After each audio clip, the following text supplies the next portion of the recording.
Hello, ice cream friends. Today we're going to talk about the Taylor 8756. We've got another one here.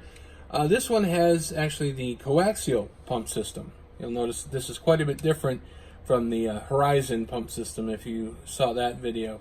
So right here on the right side we've got everything all assembled here so you can see what it's going to look like when we're all finished. We'll get right into the assembly.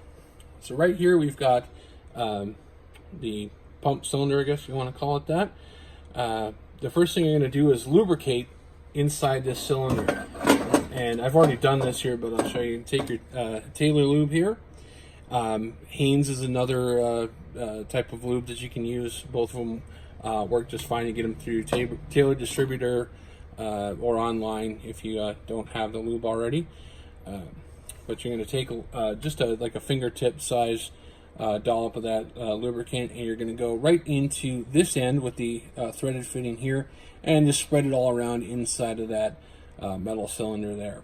And then the next part we're going to do here is we're going to take the white pump piston here and our red piece here. I'll set this down for just a second, and we're going to assemble these in this orientation right here. You want to make sure that this little metal ball is up top there and it's lined up with this hole down here, just like this. And we are going to take that, and that little metal ball is going to fit into this notch. Not sure if you can see it all that well on the cylinder here. And that's just going to slide right in from the top, and you just press it down like that, and that's all lined up there. And next thing we're going to do here, I'm going to set this down for just a moment, and we're going to grab this piece right here.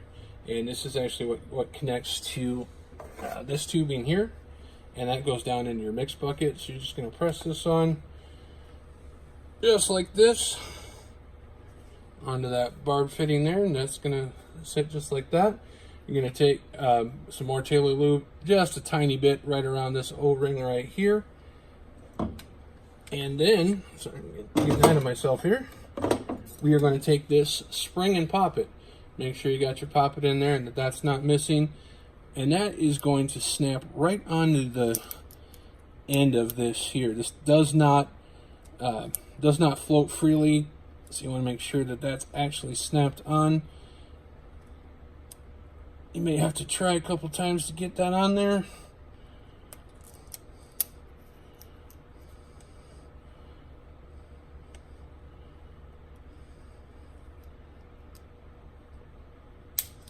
There, you probably heard that snap on there. And then just give a little tug and make sure that it is not going to come off. And that's going to go right into the end of your pump assembly here, just like that. And then you want to have it facing in this orientation. Now this is just for the left side. The right side is going to be opposite, and we'll show you why here. But what you want to make sure is that if you can see on this little hole here, that isn't exactly aligned. So you may have to grab this little red part here and just with your thumb and forefinger just kind of rotate it so that this pin will slide in just like that.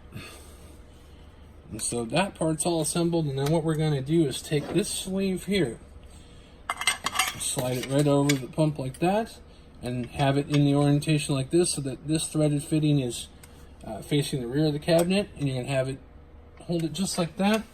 And then this part here, this little hole, is going to go on a nub here, and then the hole in your white piston there is going to go over the drive shaft, which is right here. This is the part that rotates and moves that piston up and down. Now this can be tricky. It may take a couple tries.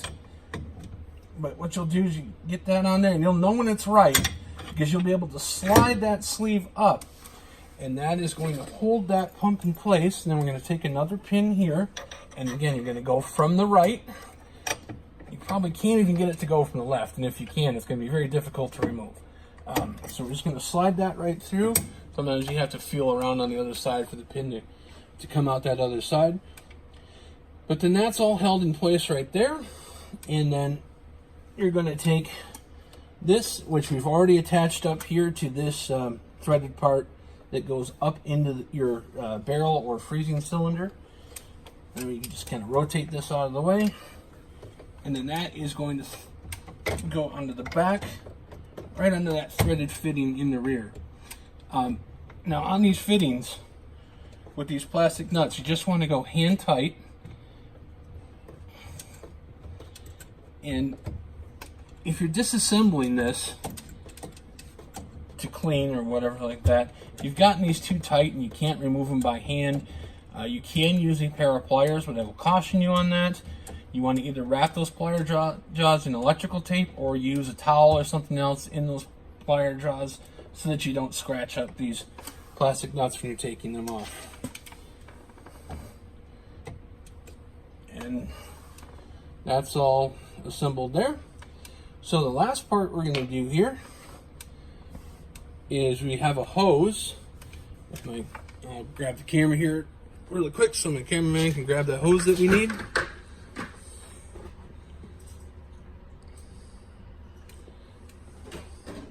Oh, I'm sorry, it's right here. Don't mean to throw my cameraman under the bus. And we've got this hose right here that is going to connect to the side of that tube coming down from the next cylinder. And it's got a little spring collar on it there. It's a tight fit. Sorry, you probably just see me right now because you kind of got to get in there with two hands. So that's all set on there right now. Just give it a little tug, make sure that it's not going to come off, and it's actually seated on there. And then the last part here is the pressure switch. Now you see, this is different from the Horizon system because it has these pressure switches up here. And this is what actually turns your pump off once your barrel is pressurized. There's a little button in here that the pressure from the cylinder pressurizing is going to push on that button to shut your pumps off. And so this part here, you're just going to take a little bit of Taylor lube because these don't like to stay in by themselves. So you just spread a little bit around inside in that white cap there. I'm going to take this washer, I guess is the best way to describe it, and just seat it in like that. And then we're going to thread that right onto that pressure switch. And then once you got it almost tight, take it back off.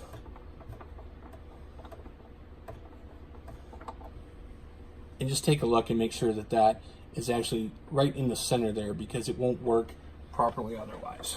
So we're going to go ahead and thread that back on. Again, just hand tight on all these connections. And we're going to take the other end of that hose with the spring collar on it. And we're going to go right onto the end of that cap. And again, just give it a little tug. And you are all assembled. These hoses will go down in your mix tubs. And you're all set. That is the assembly of the Taylor 87.